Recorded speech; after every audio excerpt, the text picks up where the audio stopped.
If you've been struggling with fatigue, stubborn belly fat, and nonstop cravings, this might be the most important lesson that you will watch or listen to this entire year. I'll be revealing 6 scary signs that your metabolism is stuck burning sugar, taken directly from page 44 of my brand new book, Metabolic Freedom. This book actually just released today, and I'll be outlining those 6 scary signs taken from the book in the lesson today. And not only will I share that, I will also share with you how to fix it. So if you check yes and identify with at least 2 or 3 of these 6 scary signs, this is an issue. This means it's your metabolism giving you red flags that you're heading for a metabolic disaster. So let's start with the first scary sign. Sign number 1 is that you have skin tags on your body. Skin tags are more than just a cosmetic issue. These tiny little growths are a visible sign of chronically high levels of insulin, a condition known as hyperinsulinemia. Insulin acts as a growth hormone when it is elevated. This overstimulation of the insulin receptor sites can trigger abnormal skin proliferation, leading to skin tags. Particularly, you'll find them around your neck,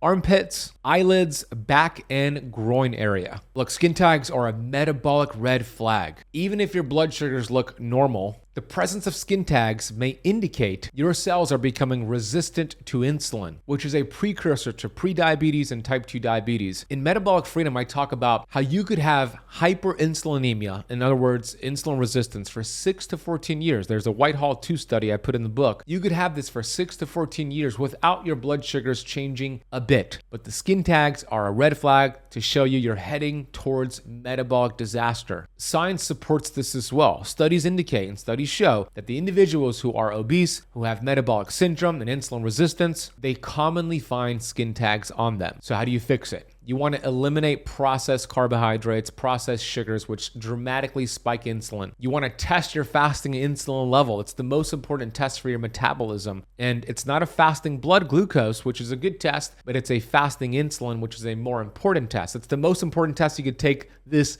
year. And you want that fasting insulin blood test to be between 2 and 5, which shows sensitive levels of insulin. Anything above, we got work to do. Another way to fix this is strength training. When you build lean muscle mass, it makes you more insulin sensitive. And here's the cool thing. As you get more metabolically healthy and burn fat instead of sugar, those skin tags actually fall right off. A lot of people just get them cosmetically removed from a dermatologist, which never gets to the cause. They just grow back. But by getting insulin sensitive, they will fall right off of your body. And we'll talk more about ways to get more insulin sensitive. But that is the first sign. If you got skin tags, pay attention. This is really, really important. This moves us to the second sign here, which is also another cosmetic sign of insulin resistance, and that is brown patches on your body. Typically, these patches are found around your armpit and neck area, and sometimes even the groin. Dark velvety patches of skin, especially in the folds of your neck, armpits, or groin, are a huge red flag of insulin resistance. Again, where your cells are no longer properly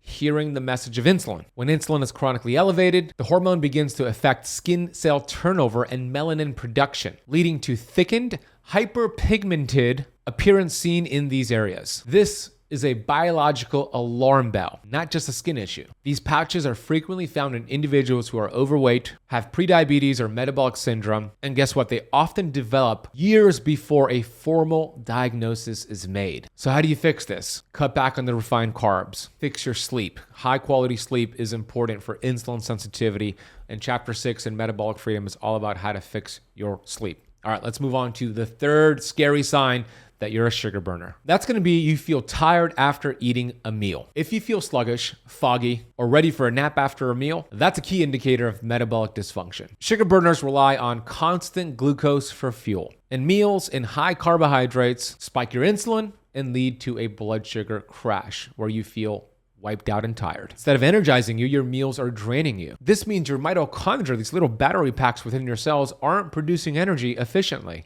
And over time, this leads to accelerated aging, chronic inflammation, and weight loss resistance. How do you fix this? Prioritize protein and fat at all of your meals. Aim to get 30 grams of protein, 30 grams of fat at all of your meals, and gradually lower your carbohydrate intake over time. Avoid sugary breakfasts and high carbohydrate breakfasts. Avoid the bagels, the cereals, the oatmeal. Instead, have bacon and eggs, have steak and eggs, have a high quality protein shake, And another thing you can do to help with energy levels after a meal is to go for a 10-minute walk after all of your meals. And I talk about this amazing biohack in chapter 11 of Metabolic Freedom. Scary sign number 4, you snack in between your meals. If you're reaching for snacks every couple of hours, you're not in fat burning mode. It means your body is constantly begging for sugar just to survive. Snacking keeps your insulin levels high, which turns off fat burning hormones. And I always say this when I do my keynote lectures, if you want to age faster than anybody you know, eat every 2 to 3 hours. No, it does not rev up your metabolism when you snack and graze. It does not help with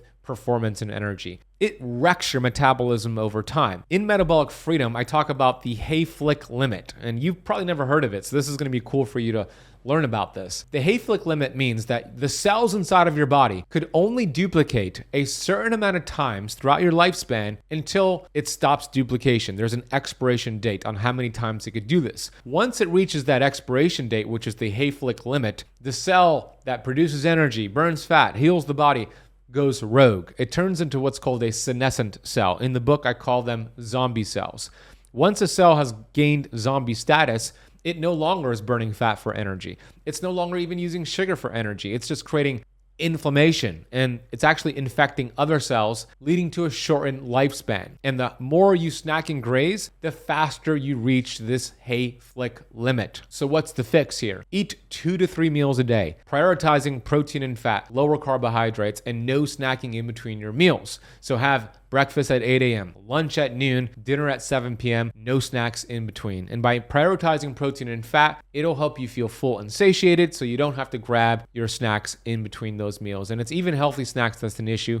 Even the kombucha, the almonds, the handful of nuts, the protein shakes, that's still spiking glucose and insulin. We do not want to do that. Scary sign number 5, you have 20 pounds or more of fat, extra weight on your body. Carrying excess weight, especially around your belly, is a clear sign of insulin resistance. This isn't about vanity. This is about inflammation, hormone imbalance, and decreased longevity. Carrying extra weight triggers a cascade of metabolic problems, which includes high blood pressure, high blood sugar levels, and even fatty liver. When you have excess sugar in your body, you're going to store fat, but it also strips a very important molecule in your body called nitric oxide, NO. All you need to know is that NO, nitric oxide, helps to open up your blood vessels so your metabolism can deliver nutrients and oxygen and blood flow to your tissues for energy and healing. When you have high levels of sugar, it lowers nitric oxide, and now the blood vessels do something called vasoconstriction, where it narrows.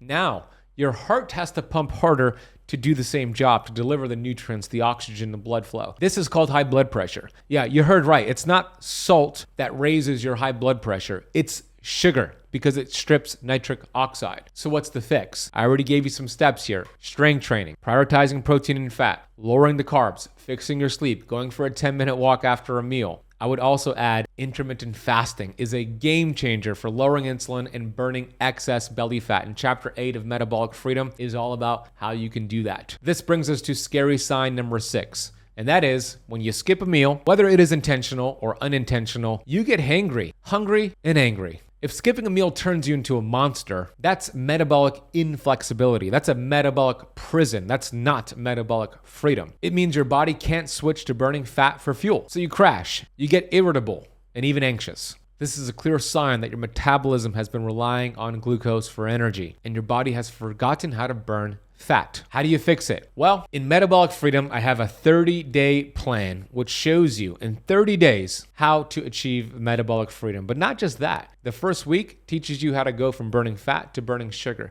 It works so well. I had a gentleman, John Miller, who had almost all of these 6 scary signs I outlined today. He followed this plan, this 30-day plan at the back of Metabolic Freedom, and he lost 44 pounds in 30 days and got rid of all of those scary signs of a broken, challenged metabolism.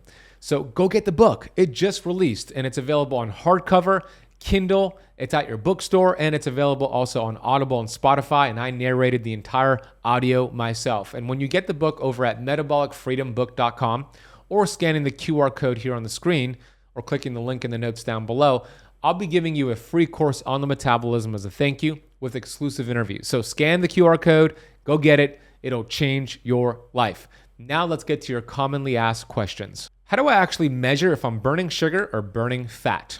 Well, the fasting insulin test is a great metric. You want that to be between 2 and 5, but that you have to go to a clinic to do that. So what can you do at home?